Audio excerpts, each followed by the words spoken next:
Assalamualaikum warahmatullahi wabarakatuh. Waalaikumsalam warahmatullahi wabarakatuh. Selamat pagi, salam sejahtera untuk kita semuanya. Bagaimana teman-teman kabarnya? Sehat semuanya? Alhamdulillah sehat Bapak. Kalau Bapak sendiri gimana kabarnya? Alhamdulillah sehat. Yang menjawab satu saja dari kemungkinan lainnya menjawab dalam hati. Karena kena hujan tadi malam. Teman-teman semuanya, hari ini kita melanjutkan perkuliahan ke-13, maksudnya kita pertemuan ke-13, pertumbuhan politik dan ekonomi. Sebuah materi yang menarik bagi kalian karena ini adalah hal yang sangat penting bagaimana mengelola negara. Kalau kalian lihat di dalam background saya, itu kan terlihat bagaimana permainan catur yang di situ adalah dianalogkan sebagai permainan sebuah politik, tentunya pengelolaan sebuah negara. Yang sebelahnya lagi adalah proses demonstrasi yang dilakukan oleh mahasiswa di gedung DPR MPR yang salah satunya pada 98 bisa menurunkan sebuah pemerintahan yang sangat kuat 32 tahun bisa diselesaikan, bisa ditumbangkan dengan sebuah demonstrasi.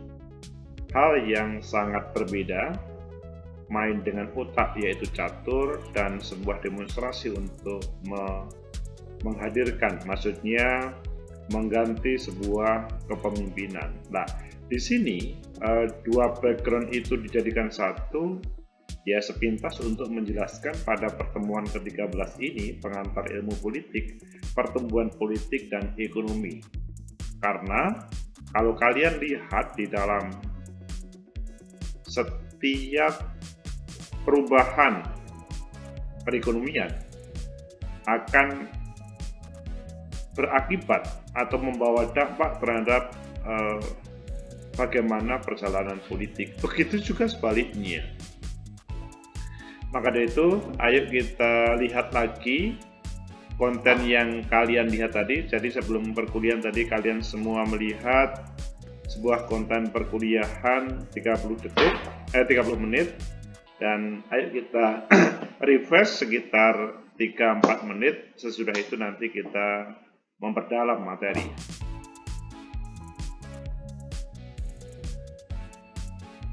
Itu sepintas tentang review terkait dengan konten kita yang ke-13, yang sebelum perkuliahan tadi teman-teman sudah melihatnya, dan cara pandang atau cara menerima teman-teman terkait dengan konten pasti ada hal yang berbeda. Karena apa? Ya, melihat konten sepintas itu sedikit banyak ada hal yang mungkin cara daya tangkap teman-teman itu berbeda. Intinya bahwa kalau berbicara politik di satu sisi, ekonomi di satu sisi, kalau melihat dasarnya relatif tidak ketemu, tetapi itu dipaksakan harus hadir bersama dalam sebuah negara. Sehingga kita mencontoh misalkan perjalanan kehidupan berbangsa dan bernegara di Indonesia, ngomong politik dan ekonomi antara pemerintah satu dengan pemerintah selanjutnya sedikit banyak ada perbedaan. Meskipun semuanya berdasarkan dengan sistem ekonomi, misalkan Pancasila, sistem demokrasi Pancasila.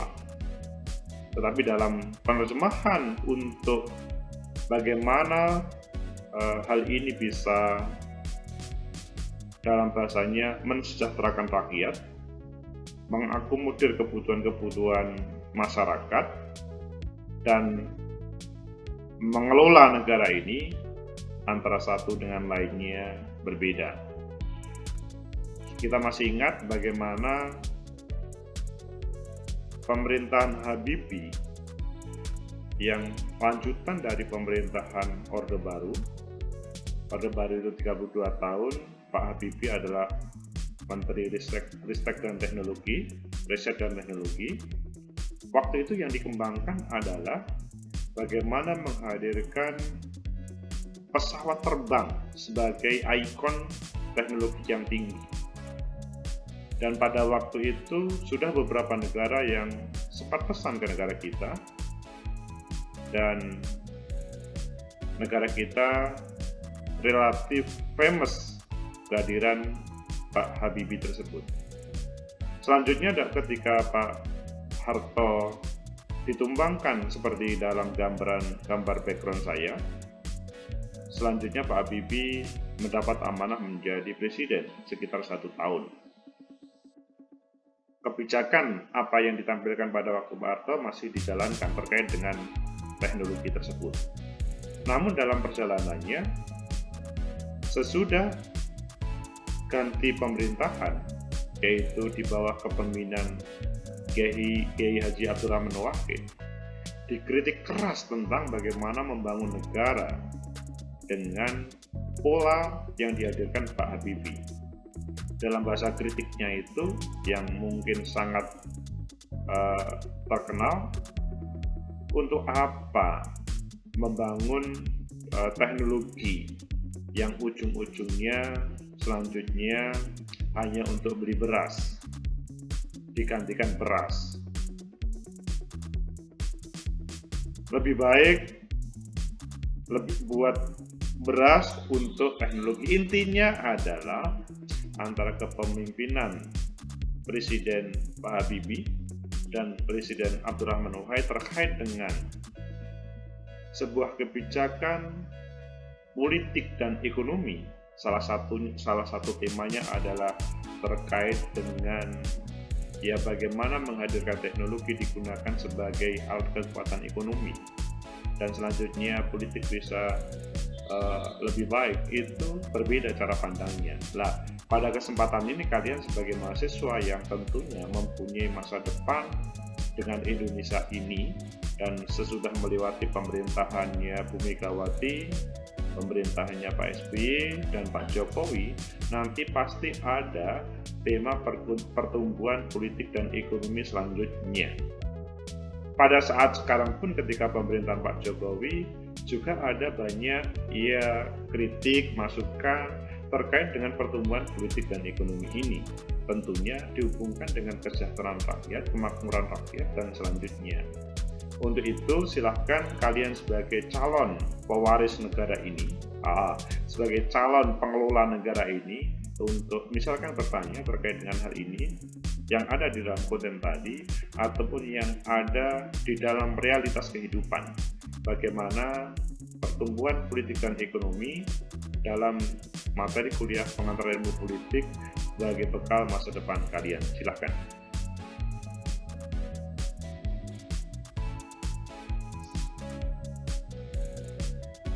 Bisa raise hand teman-teman, atau raise hand aja daripada chat nanti membaca. Kalau raise hand kita bisa live dan kita bisa mendengarkan apa yang menjadi gagasan teman-teman. Karena pada waktu masa kuliah begini pasti ada pikiran-pikiran cerdas yang belum terkontaminasi dengan kepentingan politik A dan B ketika menghasilkan sebuah kebijakan. Itu sangat asik untuk bagaimana menghadirkan kebijakan ekonomi dan kebijakan politik juga. Silakan teman-teman.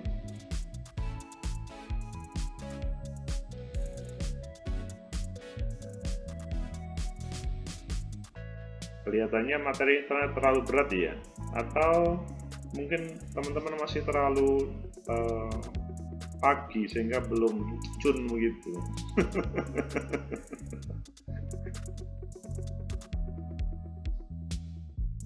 Silakan Bang Eka. Terima kasih atas waktunya, Pak. Oke.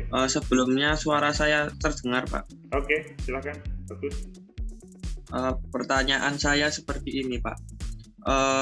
Di kontennya Bapak itu kan juga menjelaskan bagaimana jalannya perpolitikan negara dengan sistem politik yang non-Marxis sama neo-Marxis kan juga dijelaskan di kontennya Bapak. Nah, saya tuh saya tertarik sama bagian yang neo-Marxis itu, Pak. Katanya Bapak itu neo-Marxis itu berbeda dengan Marxisme. Dan di neo-Marxis sendiri itu negara itu sebagai tangan kapitalis. Itu maksudnya itu seperti apa ya, Pak? Apakah tangan kapitalis itu contohnya itu perwakilan negaranya itu contohnya seperti Cina, seperti itu kah, Pak? Atau gimana, Pak? Terima kasih Muhammad Tegar dan teman-teman semuanya. Kalau kita ngomong neo-Marxis ya tentunya berbeda dengan Marxis. Kalimat neo itu menjadikan sesuatu menjadi barang baru, yang pada dahulu kalimat Marxis itu sesuatu yang baru, tetapi pada saat ini sudah lama, ideologi Marxis sudah lama, atau digunakan sebagai ideologi negara atau pengelolaan negara itu sudah lama. Neo-Marxis tentunya berbeda dengan Marxis itu sendiri. Seperti kalau kalian pernah mendengar kalimat liberal dengan neoliberal, jelas bertentangan atau berbeda, bahkan bisa bertentangan. Neo-Marxis itu adalah mereka pada dasarnya yang membangun adalah pola pikir Marxisme, yaitu bagaimana sebuah pemikiran bernegara sama rata sama rasa, yang selanjutnya di dalamnya negara mempunyai pengaruh besar. Semua keputusan kebijakan adalah di dalam negara. Relatif tidak ada hak kepemilikan pribadi. Semua kepemilikan itu adalah di negara. Bahkan di dalam misalkan menampilkan pesta demokrasi, keberadaan pemilu itu ya cukup satu partai politik. Dia cukup partai, misalkan partai komunis misalkan begitu. Tidak ada partai lain. Tetapi dalam menuju kepada partai komunis itulah yang selanjutnya prosesnya luar biasa. Teman-teman pernah melihat kalau di dalam sejarah negara-negara Marxis itu misalkan pada waktu dahulu itu adalah negara-negara Soviet, negara-negara Cina. Tetapi pada saat ini mungkin kalian agak terbelalak, loh katanya Marxis, tetapi kok kelihatannya Cina itu menjadi lebih liberal daripada negara Amerika. Jadi kalau kita melihat contoh pada yang di sekitar kalian, di masing-masing mahasiswa yang ada di ruangan ini, saya bertanya dulu, siapa yang tidak memakai handphonenya Cina? Ada yang tidak memakai handphonenya Cina? Nah, seandainya ada, 1-2, tetapi dari sini tidak ada yang menunjukkan. Ini menunjukkan bahwa luar biasa ini yang namanya Cina ini, yang paradigmanya itu Marxisme, tapi kemudian dia menguasai dunia usaha, dan selanjutnya prototipe liberalisme muncul di dalamnya meskipun dia mengatakan Marxisme. Kalau kalian, mohon maaf, bagi yang muslim pergi ke umroh ataupun haji ke Mekah ataupun Madinah, barang-barang yang ada di sana, maksudnya ketika mau belanja ya, relatif mayoritas produk-produk Cina semuanya. Meskipun kalau ngomong di Mekah dan Madinah itu adalah Muslim, dan mereka yang berkunjung ke Mekah dan Madinah itu Muslim, tetapi mereka pulang bawa oleh-oleh yang dijual adalah produk-produknya Cina. Ya, akhirnya sebetulnya pada kesempatannya kita tidak ngomong Muslim non-Muslim, bahwa di dalam dunia usaha Kalau memang itu lebih murah, lebih bagus, maka bisa dibeli oleh siapapun, yang padahal pada waktu dahulu yang namanya Cina itu tidak seperti itu. Di sini personal yang ada di Cina untuk menampilkan berbagai usahanya lebih liberal daripada mereka yang ada di, taruhlah misalkan di Amerika gitu. Nah, disinilah yang kita contohkan, neo-Marxis itu secara praktis yang kalian lihat sebagaimana yang terjadi di Cina itu, Eka dan semuanya. Beda dengan dahulu yang Marxisme. Nah, teman-teman bisa memahami kok bisa terjadi perubahan yang signifikan ya. Padahal simbol-simbol, ikon-ikon itu masih ada. Disitulah yang menjadi perhatian kita bersama tentang perkembangan ideologi-ideologi yang ada di dunia. Bahkan kalau kita ngomong ya di negara Indonesia, sesama ideologi Pancasila, itu dalam perkembangannya kalian ketika membandingkan antara pemerintahannya Bung Karno, pemerintahannya Pak Harto, Pak Habibie, Gus Dur, Bu Mega, Pak SBY dan Pak Jokowi, misalkan menerjemahkan tentang perekonomian yang ditampilkan, itu berbeda. Kita masih ingat bagaimana pada waktu Pak Harto itu ditampilkan yang ya ala Pak Harto, dan pada waktu itu adalah yang terbaik. Kita tidak bisa menyalahkan.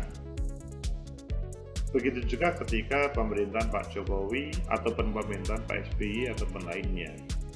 Itu semua adalah salah satu cara penguasa untuk menampilkan terbaik untuk rakyatnya. Begitu Ega.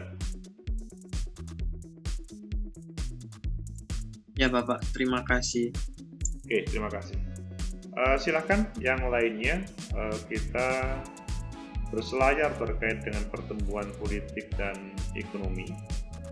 Intinya bahwa kita membahas lebih mendalam, meskipun materi ini bisa menjadi materi perkuliahan ekonomi dan politik. Dulu pada waktu awal saya menjadi dosen di sosiologi, saya adalah ngajar mata kuliah yang namanya politik dan ekonomi politik khususnya, bukan politik ekonomi, tapi ekonomi politik. Tetapi dalam perkembangannya mata kuliah itu dengan mendasarkan pada kebijakan-kebijakan yang ada di pusat, begitu juga di fakultas, akhirnya mata kuliah tersebut atas nama KKNI selanjutnya ditiadakan karena efisiensi mata kuliah yang dihadirkan atau ditawarkan kepada mahasiswa. Silakan yang lain untuk bertanya. Silakan Susmita Suharja. Terima kasih atas waktunya. Saya masih belum paham terkait sosialisme pasar sama sosialisme terencana. Dan untuk Indonesia sendiri, menurut Bapak, sistem ekonominya itu pakai sistem apa? Terima kasih. Jadi teman-teman, sosialisme pasar atau ekonomi pasar, Susmita? Yang kamu tanyakan? Sosialisme pasar sama sosialisme terencana itu bedanya apa? Oke. Saya masih belum paham. Teman-teman semuanya, kalau berbicara ideologi dunia, kita pasti mengenal ideologi liberal, kemudian ideologi sosialis, ideologi Marxis. Kalau ngomong sosialisme itu, kemudian kalau ngomong sosialisme pasar itu, bagaimana di situ pasar ya cenderung terhadap seperti kapitalisme, bahwa semua yang menentukan itu adalah apa yang terjadi dalam dunia usaha. Jadi bisa hebat atau meredupnya sebuah negara itu sangat tergantung kepada apa yang terjadi di pasar, sehingga seakan-akan yang menjadi penguasa itu adalah pasar. Pasar itu identik dengan kapitalis. Kalau ngomong sosialisme terencana itu adalah sebetulnya bagaimana sebuah pemerintahan merencanakan dengan baik bagaimana membangun sebuah perekonomian. Tentunya dia bisa melawan terhadap apa yang terjadi di pasar, bisa selanjutnya bahkan kebijakan mengikuti pasar, tapi biasanya adalah melawan. Intinya bahwa kalau ngomong sangat tergantung pada pasar, ya ini sebetulnya mengarah kepada dunia kapitalisme liberalisme. Jadi yang menentukan itu pasar. Kalau teman-teman melihat secara mudah begini, teman-teman pernah mendengar harga cabai itu 100.000. Tapi juga Susmita pernah mendengar harga cabai itu hanya 15.000 atau 20.000. Pernah mendengar Susmita? Mengapa itu terjadi? Karena salah satunya adalah permainan yang terjadi di lapangan. Bagaimana permainan yang terjadi di lapangan tersebut? Yaitu bagaimana misalkan orang-orang yang menjadi kalau dalam bahasa kita itu para kapital atau para bos-bos besar atau para tengkulak mempermainkan hal itu ketika misalkan ada tema Idul Fitri atau Natal, maka dia akan naik dan kemudian tinggi. Dimainkan oleh seakan-akan ketika menginjak Idul Fitri awal Ramadan, itu yang namanya lombok itu hilang dari pasaran. Begitu juga yang namanya menjelang Natal atau Tahun Baru, hilang dan akhirnya mahal.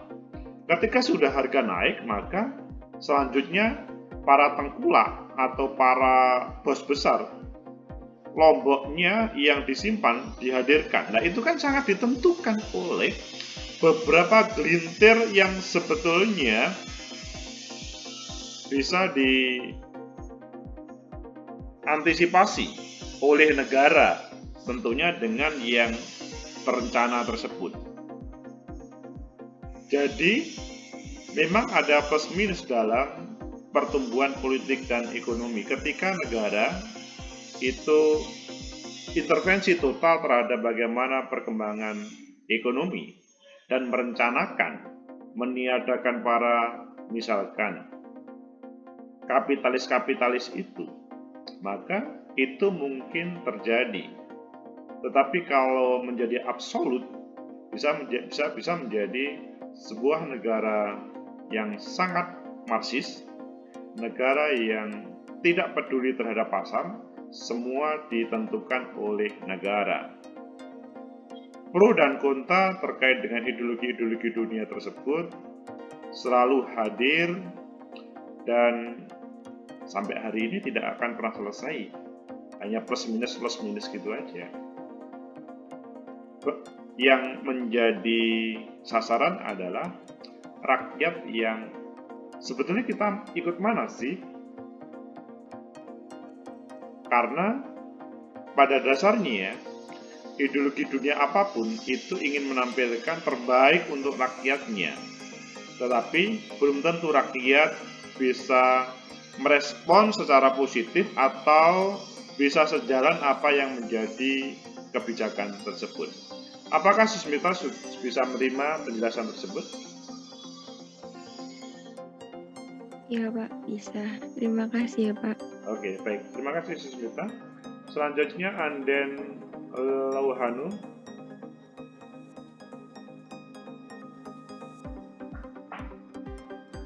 Silakan Anden. Baik Pak, terima kasih. Oke, suaranya agak pecah Anden. Sudah terdengar Pak? Terdengar, nggak apa-apa, silahkan aja. Pecah kelihatannya dirimu pakai dua, satunya handphone, satunya laptop ya mungkin. Enggak, Pak. Oh enggak, kok pecah ya? Nggak apa-apa, lanjut aja, nggak apa-apa. Gini, Pak. Bagaimana menurut pendapat Bapak, apakah perlu ketentuan hukum di Indonesia dirubah atau diperbaharui lagi? Contohnya tentang undang-undang tentang korupsi. Mengapa sampai sekarang pemerintah tidak mengubah UU korupsi seperti hukuman mati, padahal dapat memberi efek jera? Apakah karena ada pertimbangan lain, Pak? Itu saja. Maksud yang ditanyakan Anden itu usul bagaimana ada hukuman mati untuk para koruptor gitu lah maksudnya? Iya. Oke. Anden dan teman-teman semuanya, berbicara hukum mati untuk koruptor, sebetulnya gagasan itu sudah banyak yang merencanakan atau mengusulkan. Tetapi sampai hari ini, negara kita belum menghadirkan sebuah regulasi yang mengatur bagaimana koruptor itu dihukum mati. Adanya hanya sampai dihukum seumur hidup, bukan dihukum mati.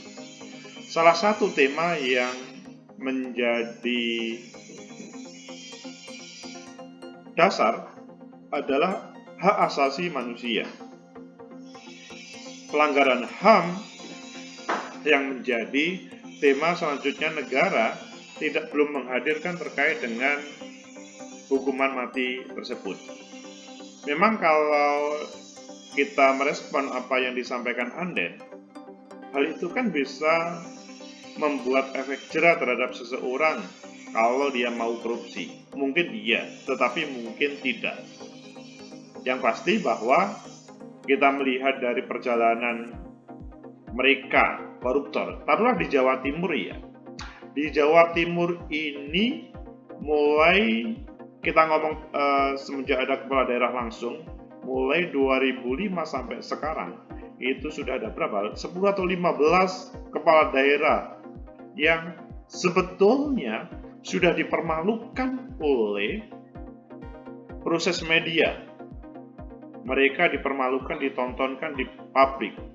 Tapi yang terjadi adalah masih ada koruptor-koruptor yang melaksanakan aksinya. Maksudnya, sepertinya tidak ada efek jera. Apakah ketika hukuman mati sebagaimana yang disampaikan oleh Anden itu dilaksanakan, selanjutnya mempunyai efek jera? Mungkin iya, mungkin tidak. Hanya negara sampai hari ini belum bisa menampilkan karena bertentangan dengan hak asasi manusia. Terlalu banyak kelompok-kelompok pro demokrasi yang ada di negeri ini pasti akan menolak dan melawannya. Itu terjadi juga di beberapa negara-negara yang lain. Teman-teman, kalau kita melihat hukuman mati tersebut ketika dihubungkan dengan tema kita, pertumbuhan politik dan ekonomi, itu menurut saya juga baik-baik saja. Sementara ini kalian kalau melihat proses hukuman mati itu terjadi para tokoh-tokoh penantang ideologi atau mereka yang mengarah kepada radikalisme. Tetapi juga tetap ada saja, meskipun para taruhlah yang mendapat label teroris, itu selanjutnya masih ada gerakan-gerakan yang terjadi, apapun agamanya. Bahkan kemarin di New Zealand tahun kemarin ya, dia melihat seorang non-muslim melihat proses peribadatan di muslim di waktu sholat Jumat. Dia karena berdasarkan pada ideologi yang cukup dengan kacamata kuda, akhirnya dia memberondong membunuh orang-orang yang menurut dia itu adalah ideologi yang salah dan sah untuk dibunuh, dan itu kan bahaya. Nah, maksudnya ketika dihubungkan dengan tema kita, politik dan ekonomi, pertumbuhan politik dan ekonomi, boleh saja Anda mungkin bisa menjadi lokomotif untuk bagaimana gagasan ini bisa terkabulkan oleh pemerintahan, meskipun sudah berapa kali hal itu belum tembus, taruhlah DPR sebagai khususnya Komisi 3 belum belkan terhadap hal itu untuk menjadikan salah satu pasal, misalkan di pasal Undang-Undang Pemberantasan Korupsi atau Undang-Undang Pidana terkait dengan koruptor yang bisa dihukum mati ini. Begitu Aden, apakah sudah bisa dipahami? Baik Pak, terima kasih. Baik, terima kasih Anda. Silakan yang lain, kalau masih ada yang mau menanyakan, tetapi juga harus fokus kembali kepada tema utama, pertumbuhan politik dan ekonomi.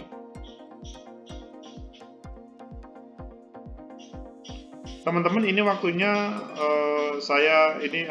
Zoom-nya itu terbatas 40 menit. Nanti kalau masih kurang, maksudnya pembahasan kita kurang, nanti teman-teman langsung klik link tadi, nanti bisa masuk lagi tanpa harus membuat link baru. Silakan teman-teman.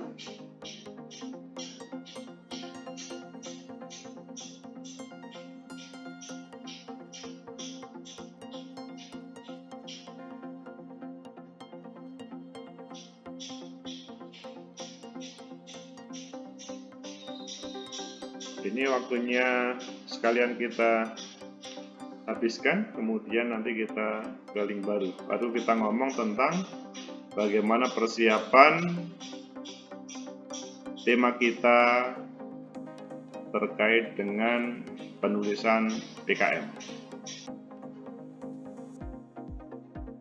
Teman-teman, kita melanjutkan bahasan kita sekarang di luar mata kuliah kita, maksudnya kita ngomong tentang PKM yang pada 3 pekan kemarin saya sudah menyampaikan kepada teman-teman, dan pada minggu ini, pada pekan ini ada informasi dari Kaprodi ya, bagaimana setiap mahasiswa itu menghadirkan PKM tentunya melalui atau berkomunikasi dengan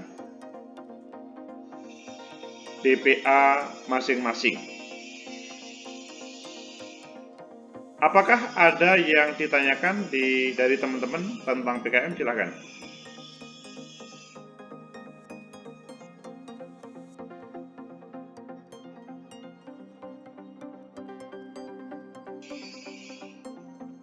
Silakan Muhammad Tegar. Terima kasih Pak. Nah, yang saya tanyakan itu berkenaan dengan tadi yang Bapak sampaikan. Ini kan kita kan disuruh buat PKM artikel kan Pak ya, sama pengabdian. Nah, itu kira-kira juga harus konsultasi sama DPA masing-masing atau enggak ya Pak? Kalau temanya mata kuliah pengantar ilmu politik cukup saya saja. Kalau teman-teman mau ke DPA ya yang lain. Ya Pak, terima kasih Pak. Oke. Jadi teman-teman kalau misalkan mau membuat PKM yang lain, silahkan ke DPA. Tetapi kalau pengantar ilmu politik cukup dengan saya. Karena ini adalah bagian proses dari perkuliahan. Jadi saya tidak melarang teman-teman untuk membuat PKM, bahkan lebih bagus. Meskipun nanti taruhlah misalkan 100 yang didaftarkan, yang diterima 20, tapi kan kita sudah usaha. Siapa tahu yang lagi tune terkait dengan tema A, B, C yang di luar kelas ini, atau mungkin yang ada di kelas ini. Jadi kita tidak bisa semacam mewajibkan begitu, mematenkan satu, enggak. Ini adalah proses perkuliahan kita, dan nanti dengan DPA tentunya hubungannya dengan DPA masing-masing. Itu Egar. Ya Pak, terima kasih. Oke, silakan yang lain.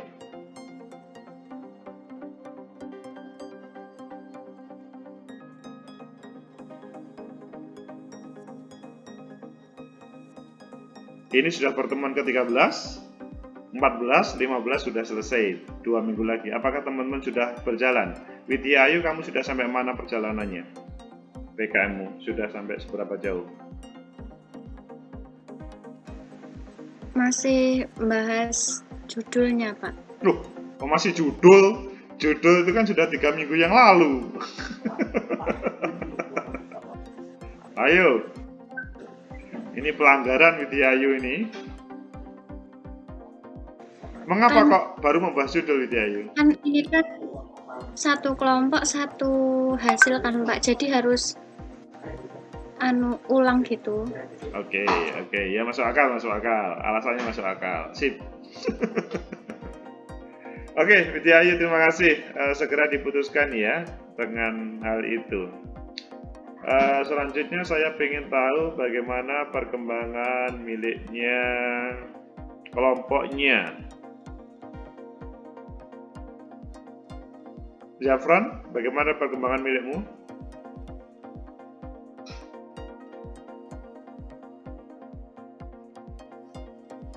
Masih seperempat, Pak. Seperempat itu apa maksudnya? Ya, pendahuluan. Oh, sudah menulis pendahuluan. Akhirnya kelompokmu menulis apa, Zafran? Jadi satu judul loh, Pak. Yang mana? Yang politik uang.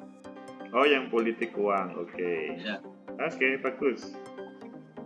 Oke, selanjutnya mengikuti panduan ya, Zafran ya. Insya Allah, Bapak, sejalan. Oke. Semuanya ya, tinggal 2 pekan lagi loh ya. Jadi jangan sampai kemudian tahu-tahu sudah pertemuan 15, sudah waktunya dikumpulkan. Saya ingin tahu perkembangannya ini. Nuzulah Nafian yang off cam. Nuril Nuzulah Nafian.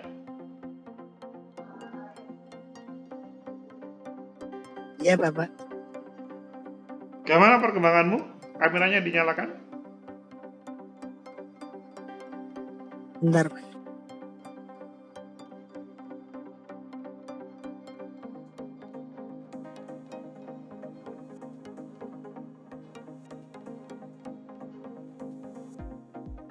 Bagaimana perkembangannya Nuril? Sudah sampai pembahasan, Pak. Oke.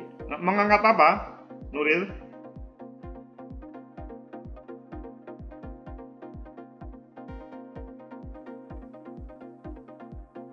Temanya apa? Mengangkat apa? Mengangkat tentang apa? Tidak tahu. Apa?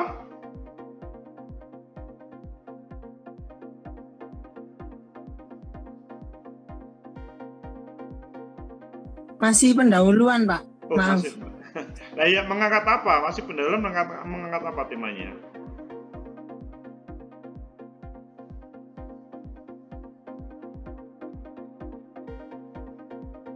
Ayo, temanya sendiri lupa. Pak, kebijakan politik. Apa? Kebijakan politik apa? Kebijakan politik kan umum. Kebijakan politik tentang apa?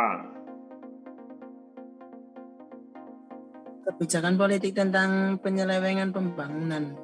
Oke, di mana yang terjadi?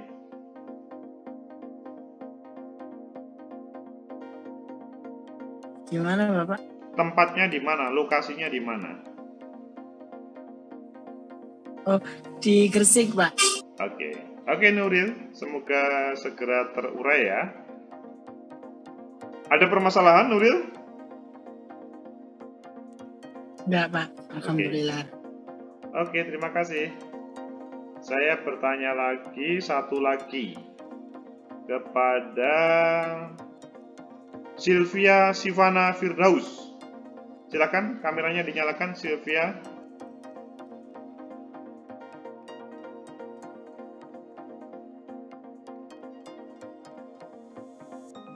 Bagaimana Sylvia? Untuk tema saya itu perang maklar jabatan versus kompetensi PNS di Sidoarjo. Kan tadinya saya mau ngambil PKM-PM ya Pak, tapi karena kesusahan di waktu ngeriset, apalagi kan kayak maklar jabatan kan biasanya kan lebih private gitu Pak, kita nggak bisa tahu secara langsung siapa-siapanya. Nah, kayaknya mungkin saya pindah haluan ke itu sih, artikel gitu. Oke, silahkan, nggak apa-apa. Jadi intinya Sylvia sama teman-teman mengangkat apa tadi? Untuk satu kelompok itu kita beda judul Pak, tapi pakai nama kelompok. Nama kelompok cuma jadiin formalitas aja. Mengangkat apa tadi? Tadi saya mengangkat perang maklar jabatan versus kompetensi PNS di Sidoarjo. Peran maklar, wah. Iya. Artikel ilmiah jadi ya? Iya Bapak. Oke, terima kasih Sylvia Sivana Firdaus. Oke, itu adalah 4 tadi sudah saya tanya dengan relatif detail dan masing-masing ada perkembangan, ada progress report. Silahkan teman-teman bertanya kepada saya apa yang kemungkinan ada masalah. Intinya 2 minggu lagi sudah selesai, sudah dikumpulkan, bahkan sudah mengarah ke submit kalau sudah dibuka dalam proses pendaftarannya nanti.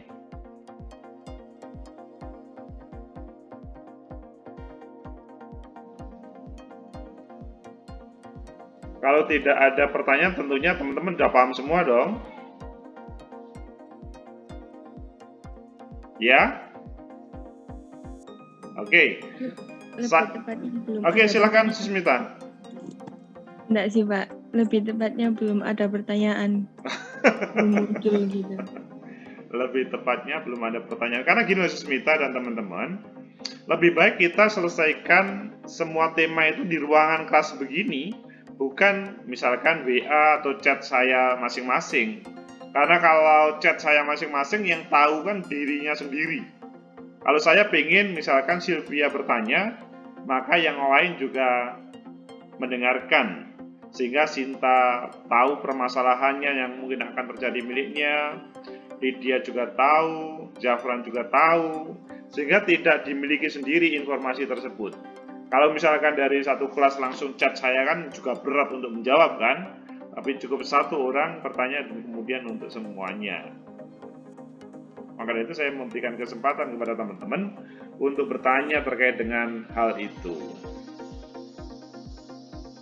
Karena tinggal 2 minggu loh ya, ingat tinggal 2 minggu.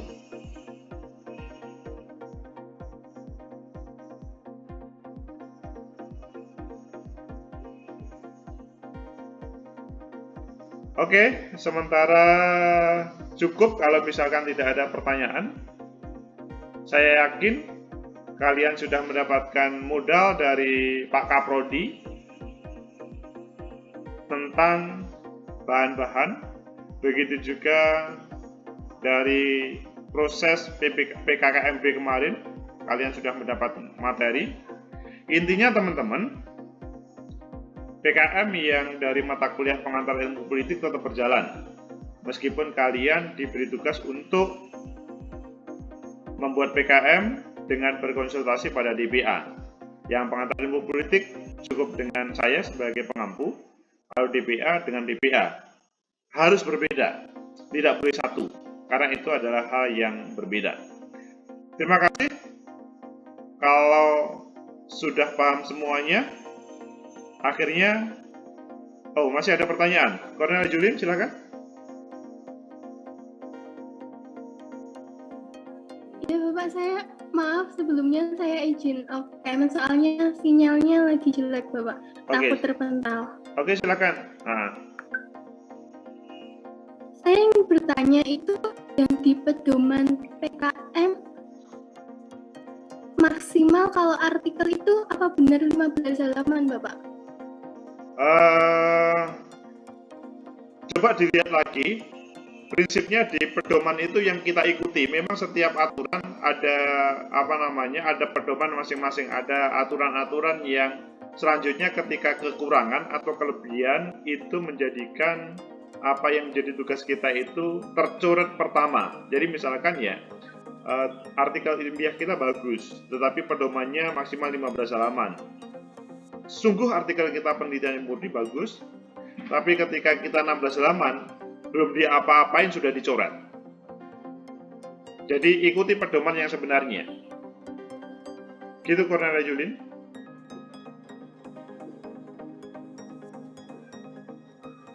Cornelia Julin terpental. Oh, masuk lagi.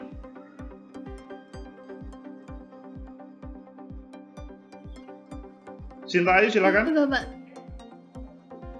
Oh, Cornelia Julin, oke. Mau ngomong lagi? Itu lampiran itu termasuk 15 halaman. Iya, Bapak. Lampiran berbeda. Berarti lampiran itu tidak termasuk 15 halaman itu, Bapak? Bukan.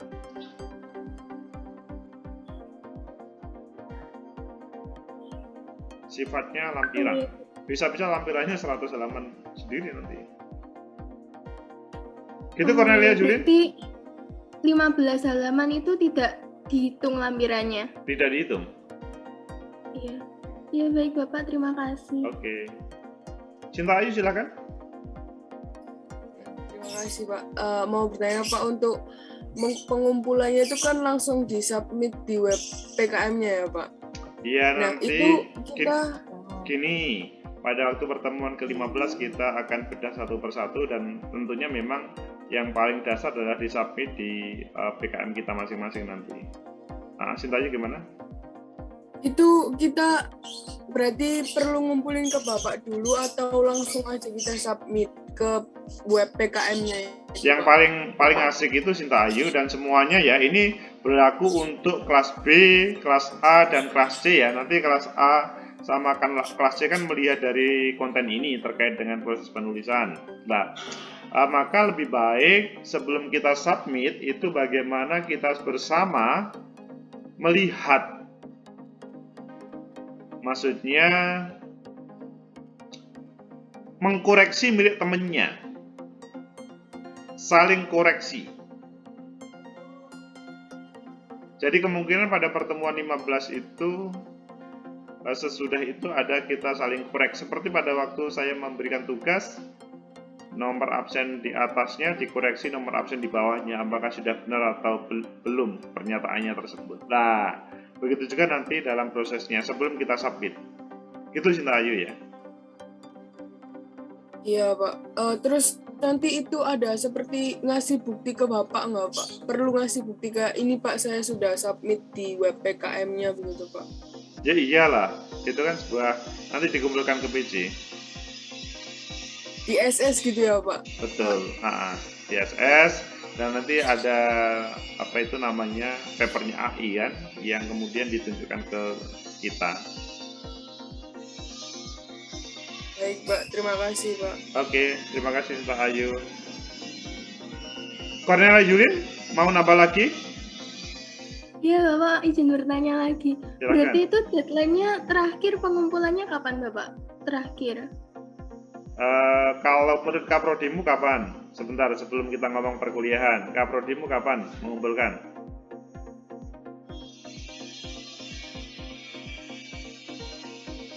Kurang tahu Bapak. Jadi sebetulnya waktunya masih lebih lama, Cornelia dan teman-teman. Tetapi kan acuan kita adalah perkuliahan pengantar ilmu politik, sehingga pedomannya akhirnya mengikuti kita terakhir bertemu adalah pertemuan 15. Nah, di situ harus sudah selesai semuanya. Apakah sudah bisa disubmit atau tidak itu hal yang berbeda sebetulnya, tetapi bahwa pertemuan 15 itu harus sudah selesai semuanya. Bahkan kalau bisa sudah saling koreksi. Karena sesudah pertemuan 15, saya mau menyapa misalkan Aninda, mau menyapa Marisa, Roy Diva, itu kesulitan karena sudah tidak ada kelas. Kalau ini kan masih ada kelas, jadi komunikasi kita mudah, kecuali teman-teman berkomitmen, Pak, kita selesaikan sampai kita pada bulan Desember nanti, maksudnya bulan Desember ini kan memang sudah minggu kedua menjelang minggu ketiga November ya. Pas pertemuan 15 itu ini sebentar, kita lihat ya tanggalnya. Ini adalah tanggal 24. Oke, pada terakhir kita bertemu kan tanggal 8 Desember. Tanggal 1 itu adalah pertemuan 14, 8 adalah pertemuan 15. Meskipun mungkin nanti yang bertemu juga bukan kalian. Kita kan ini kan hanya per kelas, tetapi mewakili dari kita kan menggunakan hibrid, satu yang tatap muka, satu yang tidak. Mungkin pertemuan 15 nanti semuanya, atau mungkin cukup salah satu, tapi intinya bahwa semua harus selesai. Begitu Cornelia Julin. Ya, berarti pertemuan 15 itu sudah harus selesai dan sudah harus submit, Bapak? Sudah harus selesai, tetapi kalau sudah misalkan sudah dibuka, ya sudah harus submit. Tetapi kalau belum, kita menunggu proses pembukaannya. Berarti intinya pertemuan 15 itu sudah harus terkumpul semua di PJ lalu dikoreksi bersama-sama begitu kan? Betul, Bapak? Kalau itu iya. Itu pengkoreksiannya bagaimana, Bapak? Dikoreksi bagaimana? Terus kalau ada kesalahan atau apa? Intinya adalah Cornelia dan teman-teman, bagaimana kita saling mengkoreksi. Ini judulnya salah. Ini judulnya hurufnya besar, seharusnya besar kecil. Oh, ini abstraknya kurang ini. Oh, ini pembahasannya kurang ini.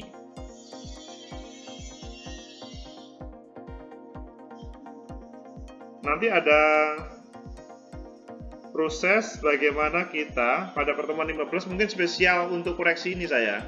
Meskipun ada konten mata kuliah, tetapi mungkin akan lebih banyak ngomong koreksi. Saya misalkan, mungkin pertemuan 15, 3 kelas akan kita jadikan satu. Kemudian nanti kita akan menampilkan salah satu milik teman-teman. Kita evaluasi bersama-sama apakah sudah benar atau tidak, dan kita saling mengkoreksi. Sesudah itu baru kemudian misalkan kelompoknya Zafran akan dikoreksi oleh Aninda, kelompok Aninda dikoreksi oleh Anden, dan selanjutnya. Begitu Cornelia? Iya, berarti mengkoreksi saling mengingatkan gitu kan Bapak, saling membetulkan. Sifatnya begitu. Bukan mencari kesalahan, tetapi meluruskan kalau ada yang salah. Iya. Ya sudah Bapak, terima kasih. Oke, terima kasih Cornelia Julin. Teman-teman, ya harapannya tidak ada yang salah ya, sehingga tidak ada koreksian. Jadi koreksi itu kadang-kadang manusia itu muncul kemanusiaannya, marah. Meskipun salah marah, gitu loh. Kadang-kadang manusia itu lucu memang. Silakan yang lain kalau ada yang ditanyakan lagi.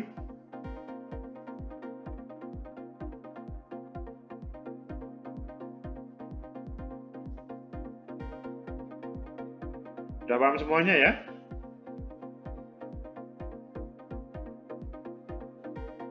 Baik teman-teman, kalau sudah paham terkait dengan proses perkuliahan kita pertemuan 13, pertumbuhan politik dan ekonomi, begitu juga paham terkait dengan penjelasan bagaimana tentang persiapan PKMAI dan pengabdian, maka cukup untuk kita pertemuan ini.